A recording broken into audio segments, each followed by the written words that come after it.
सम्मान्य सभामुख महोदय, भोटेकोशी नदीमा आएको यो अकल्पनीय बाढीले जुन अपूरणीय क्षति भएको छ, यो अत्यन्त कठिन घडी हो र यो कठिन घडीमा प्रभावित क्षेत्रका स्थानीयले बेहोरेको जनधनको क्षतिप्रति गहिरो दुःख व्यक्त गर्दै यस कालीलाग्दो विपदमा उहाँहरूको साथमा सिङ्गो रासोपा र सिङ्गो सरकार साथ रहेको कुरा म यो सम्मानित सदनलाई अवगत गराउन चाहन्छु। सम्मान्य सभामुख महोदय, बिहानदेखि नै यसको जानकारी प्राप्त भएसँगै म प्रधानमन्त्री, गृहमन्त्री र भर्खरै स्वास्थ्य मन्त्री लगायतका सम्बद्ध अन्य सरकारी संयन्त्रका जति पनि महानुभावहरू हुनुहुन्छ उहाँहरू सबैसँग निरन्तर छलफल र सूचना आदान प्रदान र रणनीतिक किसिमका योजना के कस्ता छन् भन्ने जस्ता विषयहरूमा अत्यन्त सजगताका साथ सचेत हुँदै र गम्भीरतापूर्वक ती छलफलहरूमा सहभागी हुँदै आइरहेको छु र मलाई विश्वास छ सरकारले आफ्नो सम्पूर्ण सामर्थ्य लगाउनेछ। नागरिकको ज्यान बचाउने कुरा यतिखेर सबैभन्दा महत्त्वपूर्ण कुरा भएको हुनाले म सम्मानित सदनलाई प्रतिबद्धताका साथ बताउन सक्दछु, मैले बिहानदेखि अहिलेसम्म गरेका संवादका आधारमा कि सरकारले आफ्नो सम्पूर्ण सामर्थ्य सबैभन्दा पहिला नागरिकलाई बचाउनमा लगाउनेछ। म सम्मानित सदन मार्फत सिङ्गो देशलाई यो कुरा जानकारी गराउन चाहन्छु। सरकारले प्रभावित क्षेत्रमा सक्दो सक्रियता देखाएको कुरा यहाँ अन्य महानुभावहरूले, मान्य सांसदहरूले पनि व्यक्त गर्नुभएकै छ। म सबभन्दा पहिला प्रतिपक्ष बेन्चमा बसेर पनि यो आपतमा, यो अप्ठ्यारोमा हामी सँगै छौँ, सरकारलाई कसरी सघाउनुपर्छ, हामी यो विपत्तिमा पक्ष प्रतिपक्ष होइन एकैसाथ सरकारको साथमा छौँ भन्ने जुन एउटा उच्च राजनीतिक संस्कारको प्रदर्शन भयो, म विपक्षी बेन्चलाई धेरै धेरै धन्यवाद ज्ञापन गर्न चाहन्छु।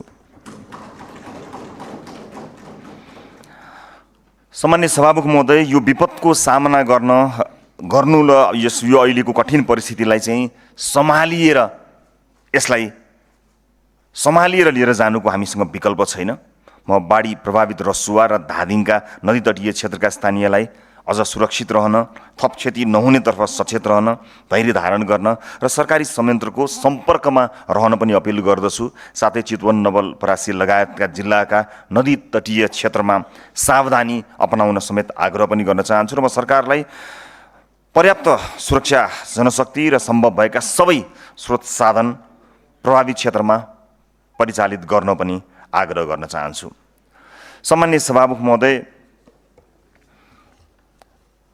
यो मानवीय सहायताको क्षेत्रमा काम गर्ने विभिन्न निकायहरू हामी कहाँ सक्रिय छन् र राजनीतिक दल सम्बन्धी ऐनले पनि व्यवस्था गरे अनुरूप विभिन्न राजनीतिक दलले यस्ता विपद जोखिमहरूमा काम गर्नको निमित्त संयन्त्र बनाउनु पर्ने प्रावधानले गर्दा पनि कयौँ राजनीतिक दलहरूसँग एउटा विशिष्ट संयन्त्र पनि छ।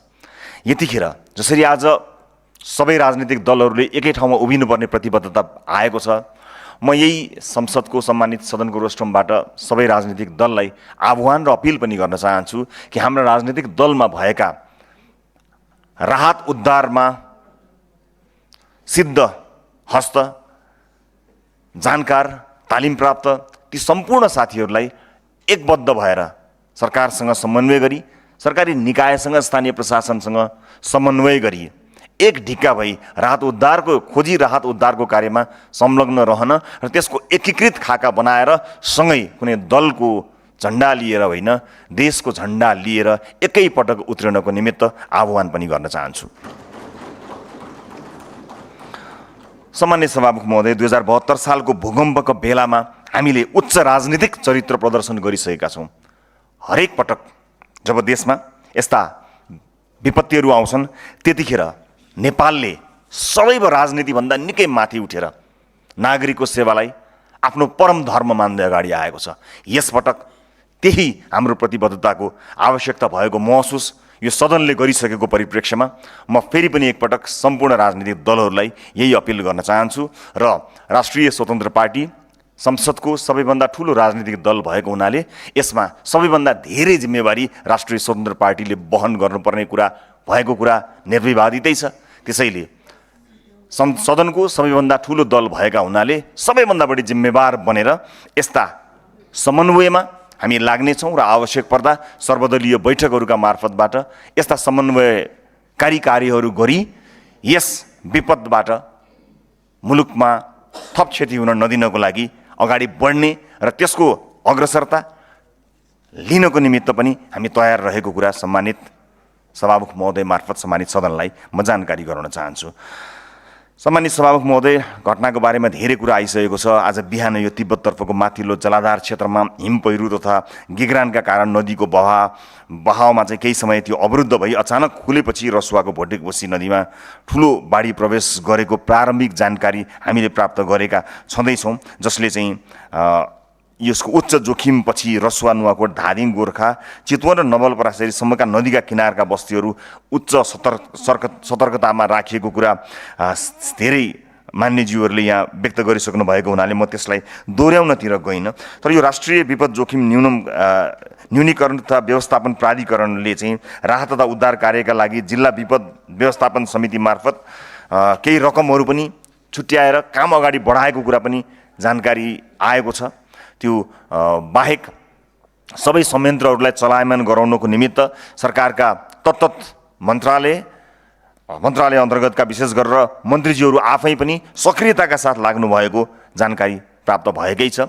यो विपदमा केही जानकारी राख्नुपर्ने कुरा सबैभन्दा पहिला खोजी र उद्धार पहिलो प्राथमिकता नै हो। यो खोजी र उद्धारमा प्राथमिकता सरकारले दियोस्, त्यस पछाडि राहतको बेला आउँछ। र हामी नेपालीहरू एउटा मनकारी मानिसहरू भएको हुनाले हाम्रो स्वभावले आपद विपद पर्दा स्वदेशमा मात्र होइन विदेशमा समेत रहनुभएका नेपालीहरूले देशलाई के गर्न सकिन्छ, के गर्नुपर्दछ भनेर सधैँ जागरुकताका साथ मद्दत गर्दै आउनुभएको छ। नेपाललाई घाउ लाग्दा, देशमा घाउ लाग्दा कुनै एक पटक पनि विदेशमा भएका नेपालीहरूले मलम पठाउन छुटाउनु भएको छैन। यसपटक पनि उहाँहरूले पक्कै पनि देशका लागि मलमको जोहो गर्नमा मद्दत गर्नुहुनेछ भन्ने कुरा म विश्वस्तका साथ बताउन चाहन्छु। सम्मान्य सभामुख महोदय, पुनर्स्थापनाको जटिलता आफ्नै ठाउँमा छँदैछ।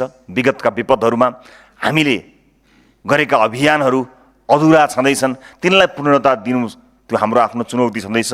त्यो सँगसँगै अर्को एउटा ठुलो चुनौती हामीमाझ आइपरेको छ।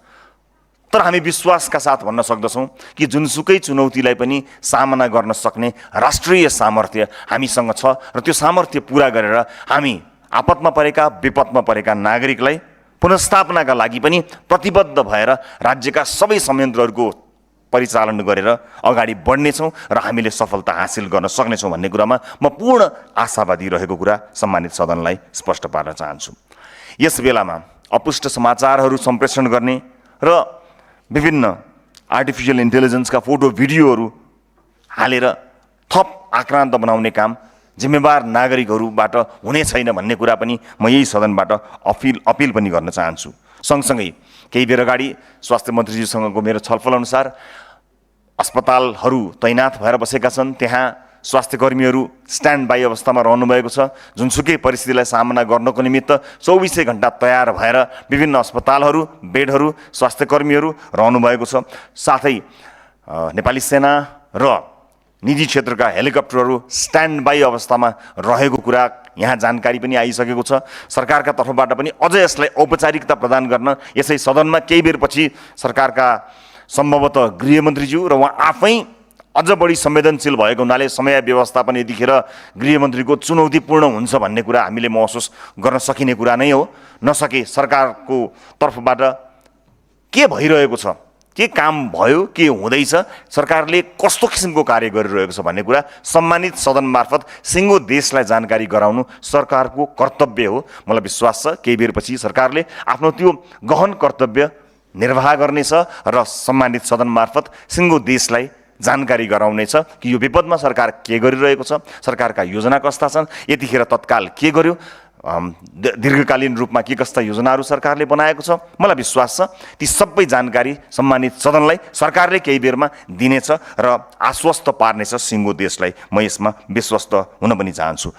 सम्मानीय सभामुख महोदय, प्रतिपक्षमा रहँदा र राजनीतिभन्दा पर रहँदा एउटा सानो अनुभव पनि छ। देशमा जतिखेर पनि आपत पर्दा सरकारभन्दा पहिला पुगेका धेरै मेरा अनुभवहरू छन्। ती अनुभवहरूबाट केही कुरा म सम्मानित सदनलाई साट्न सक्दछु।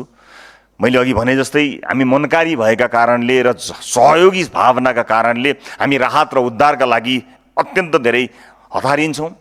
तर त्यो राहत र उद्धारका लागि हामी हतारिरहँदा मेरो विनम्रतापूर्वक सबै साथीहरूलाई अनुरोध छ कि विशेष गरेर अलिकति जिम्मेवार र अलिकति विभिन्न निकायमा काम गरिरहनुभएका अझ जनप्रतिनिधि अथवा मन्त्रीज्यूहरू अथवा लब्ध प्रतिष्ठित ख्यातिप्राप्त व्यक्तिहरू गइदिँदा कहिलेकाहीँ त्यसले निकै ठुलो काम पनि गर्दछ। कहिलेकाहीँ त्यो आफैमा एउटा व्यवस्थापनको चुनौती बनेर जान्छ। कुनै लब्ध प्रतिष्ठित प्रसिद्ध व्यक्ति घटनास्थलमा पुग्दा कहिलेकाहीँ सुरक्षा निकायले अतिरिक्त ध्यान उहाँहरूको सुरक्षालाई पनि दिनुपर्ने जटिलता पनि रहन्छ। कहिलेकाहीँ लोकप्रिय मानिसहरू हुँदा त्यो भिडभाडले विषयान्तर हुने र अन्य चुनौतीहरू थपिने जोखिम पनि रहन्छ। यस्ता कुराहरूलाई मध्यनजर गर्दै हामीले दिने राहत सामग्री, हामीले गर्न खोजेको काम, हामीले गर्न खोजेको मानवीय सेवा, त्यसलाई अझ चुस्त र प्रभावकारी बनाउन स्थानीय प्रशासनको संयन्त्रमा गर्न सकियो भने त्यो प्रभावकारी पनि हुने रहेछ। कहिलेकाहीँ अवस्था यस्तो पनि आउँछ कि राहत प्राप्त गर्नेले राहतमाथि राहत प्राप्त गर्दछ, थोरै पर, थोरै लुकेको, थोरै दुर्गम, अलिकति दुःख गरेर पुग्नुपर्ने ठाउँका मानिसहरू भोकै रहने पर्ने अवस्था पनि रहन्छ। यसका लागि सबैभन्दा राम्रो उपाय भनेको प्रशासनसँग समन्वय गर्ने नै हो। सत्तारूढ दलमा अहिले रहेका कारणले गर्दा हिजोको दिनमा जस्तो सरकारभन्दा पहिले पुग्नुपर्ने बाध्यतामा हामी छैनौँ। किनकि हामीलाई आशा छ यो सरकार बलियो सरकार हो। सरकार बलियो भनेको संसदको सङ्ख्या होइन। आपत पर्दा, अप्ठ्यारो पर्दा कति बलियोसँग, कति प्रभावकारी ढङ्गले सरकार पुग्दछ त्यसका आधारमा सरकारको मापन हुनेछ। मलाई विश्वास छ यो सरकारले आफूलाई मापन हुने यो कार्यमा अब्बल ढङ्गले आफूलाई अगाडि बढाउनेछ र नागरिकको सेवामा आफूलाई प्रस्तुत गर्नेछ। म यसमा निर्धक्क हुन चाहन्छु र सम्मानित सदनलाई पनि त्यही अपिल पनि गर्न चाहन्छु। त्यसैले भिआइपी मुभमेन्टले कहिलेकाहीँ सुरक्षाकर्मीहरूलाई अर्को एउटा चुनौती सिर्जना गर्दछ। मेरो कोसिस रहनेछ कुनै अत्यावश्यक हुँदाभन्दा बाहेक म फिल्डमा आफू जाने छैन, बरु आफ्नो सरकारलाई प्रभावकारी रूपमा काम गराउनमा मेरो भूमिका रहनेछ। तर कुनै कारणवश पुग्नु परेका खण्डमा कुनै पनि किसिमको भिआइपी मुभमेन्ट, सुरक्षा अथवा अन्य कुनै चिज मेरा लागि चिन्ता गर्नुपर्ने छैन र मेरो दलका सांसदहरू जाँदा पनि सुरक्षाकर्मीले त्यस्तो कुनै चिन्ता नलिइकन आफ्नो काम गर्नुभए हुन्छ। हामीलाई कतै पनि ध्यान दिनुपर्ने छैन। म यो कुरा सदन मार्फत बताउन चाहन्छु। सकभर सरकार पुगोस्, हामी मध्ये कोही पुगेछौँ भने पनि सरकारले हाम्रा लागि अतिरिक्त सुरक्षा, अतिरिक्त सेवा केही पनि दिनु पर्ने छैन। हाम्रा साथीहरूलाई कुनै पनि किसिमको आफ्नै तरिकाले व्यक्तिगत तवरबाट साथीहरू जानुहुनेछ।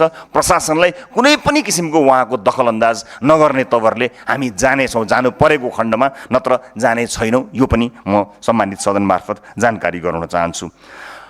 र ती प्रभावित क्षेत्रहरूमा टेलिफोनको डाटा उपलब्ध गराएको कुरा मैले जानकारी पाएको छु। त्यहाँ टेलिफोन गर्दा ब्यालेन्स नहुँदा पनि समस्या नपरोस् भन्ने कुरामा सरकार सचेत भइसकेको छ। डाटा छैन भन्ने कुराको पनि चिन्ता नहोस् भन्ने कुरामा पनि सरकार सचेत भइसकेको पनि जानकारी मैले प्राप्त गरिरहेको छु।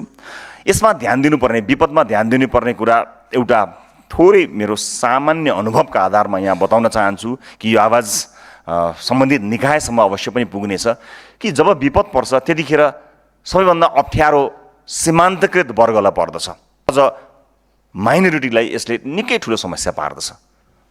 त्यसमाथि महिला, गर्भवती महिला, वृद्धा, अपाङ्गता भएका व्यक्तिहरू, दलित समुदायमा यसको प्रभाव परेको डाटाहरूले बताएको छन्। किनकि राज्यको पहुँच नहुँदा, गरिबीमा बस्नुपर्दा त्यसका आफ्नै चुनौतीहरू छन्। ती चुनौतीहरूले विपदमा पनि सबैभन्दा बढी प्रभाव त्यही सीमान्तकृत वर्गलाई, त्यही माइनोरिटीलाई पर्ने गरेको छ। अझ बढी मैले अघि भने जस्ता वर्गलाई असाध्यै धेरै अप्ठ्यारो परेको हुन्छ। त्यस्तो अवस्थामा प्राथमिकतामा यी वर्गहरू परुन्, महिलाहरू प्राथमिकतामा परुन्, वृद्धहरू प्राथमिकतामा परुन्, गर्भवती महिलाहरूलाई प्राथमिकतामा राखियोस्, बालबालिकाहरूलाई प्राथमिकतामा राखियोस्, अपाङ्गता भएका व्यक्तिहरूलाई प्राथमिकतामा राखियोस्। मलाई विश्वास छ सरकारले यस्ता प्राथमिकताहरूलाई ध्यान दिनेछ र विगतमा भएका काम कारबाहीहरू, विगतमा भएका विपदका हाम्रा अनुभवहरूबाट सिक्नुपर्ने र नगर्नुपर्ने गल्तीहरूका लिस्ट सरकारसँग पक्कै पनि छ होला। म विश्वस्त छु कि सरकारले यी सबै कुराहरूलाई पक्कै पनि मध्यनजर गर्नेछ।